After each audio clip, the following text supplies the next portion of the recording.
Kumatoka ye, kumatoka ye. Kumatoka ye, kumatoka ye. Hello, my beautiful boys and girls. My name is Aunty Getty, and today I am going to take a journey with you to our beautiful, beautiful Kariba. In Kariba, we all know the tale of the great Nyami Nyami, the great snake with a fish's head.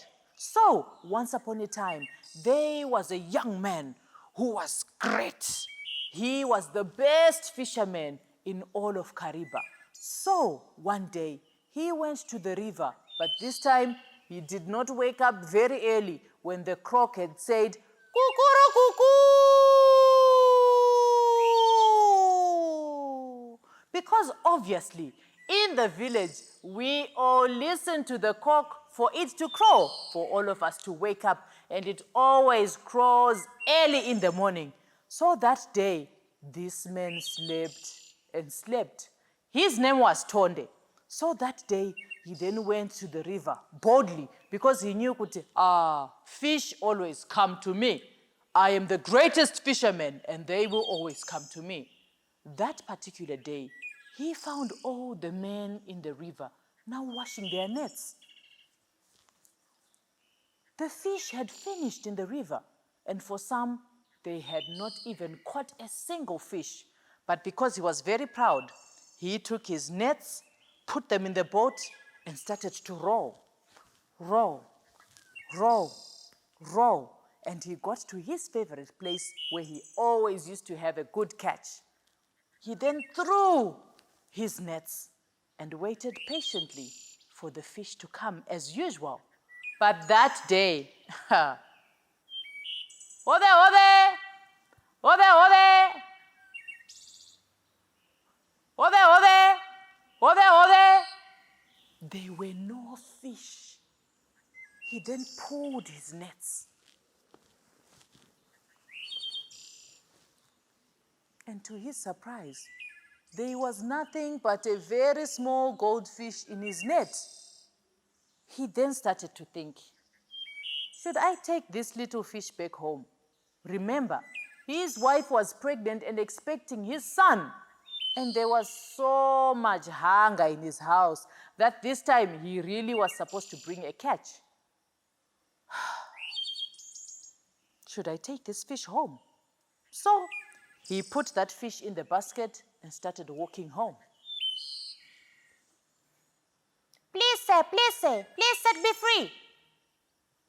Tonde looked around to see who was speaking to him, but he didn't see anyone, so he continued walking. Please, sir, please set me free.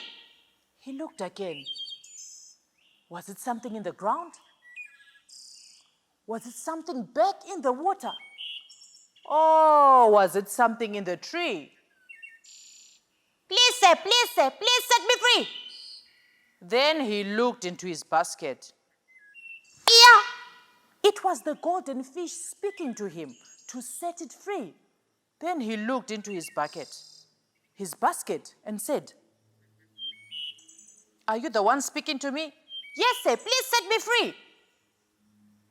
"I had a meeting with the great Nyami Nyami, and we were just discussing the issues of our politics in the water. So please set me free, because if you set me free, I will give you everything that you desire. You just make a wish and I'll give it to you."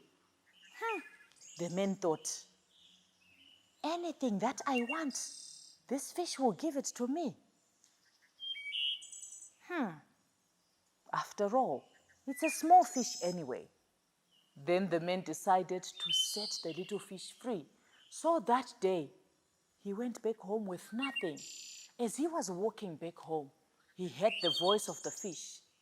Please say, when you come back tomorrow, just get here and say, fish, fish, fish, fish, I have a wish. Fish, fish, fish, fish, I have a wish. 3 times. Then I will give you everything that you want. So Tonde went back home, curious, but also he was worried because there was no food for his pregnant wife. When he got home, his wife had just prepared the usual food without any relish. So next day, he woke up very early this time, even before the cock had crowed, and went to the river because he did not want anyone to see him. Then he said, "Fish, fish, fish, fish, fish, fish, I have a request." Then the fish came out. Please, say your request." He was so excited and he wasn't sure what to request for. Then he said, Please, fish, I need a lot of food in my house, fruits and vegetables for my wife because she's expecting. I wanted to eat whatever she desires." Then the fish said, Please, say, your request has been granted." Then Tonde rushed home, and to his amazement, everything that he had asked for was there. Then Tonde decided to tell his wife everything that had happened. Then Tonde decided to tell his wife everything that had happened the previous day at the river. Then his wife said, "Tonde, tell this fish of yours that I need a new house." Tonde went the next day, requested for a new house, and there was a new house. The following day, the wife said, "Tonde, tell your fish that I need new clothes." He got them. "Tonde, tell this fish that I need a car." In the village, she got a car. "Tonde, tell this fish that we now want to be the king and the queen of right here in this village in Kariba." Tonde was sad. He knew that his wife was very selfish and the things she was asking for were wrong. But what could he do? He loved his wife so much.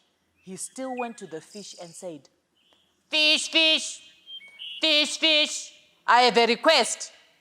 Then the fish, as usual, came out and said, "Please say what you want." Then he told the fish his request.